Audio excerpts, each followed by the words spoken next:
Сенің вообще оқымайтын класстастар. Манас, есік жаппайсың ба? Үңгірде тұрасың ба? Ағай білмейсіз ба не? Үңгірде тұрады ғой ағай. Күзгі балда қыздарға жапырақтан көйлек жасап беріп жүрген мен ғой.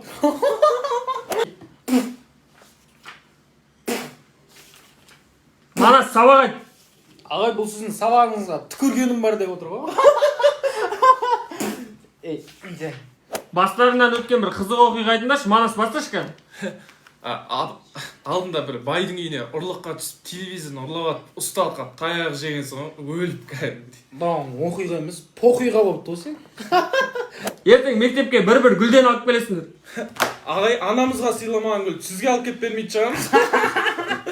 Ғабит, бір деш. Бір. Бетін кір. Бір деш. Бір. Бетін кір. Әсем бір деш. Бір. Бетін кір. Бәрін сводниктен келсін, беттен кір ғой.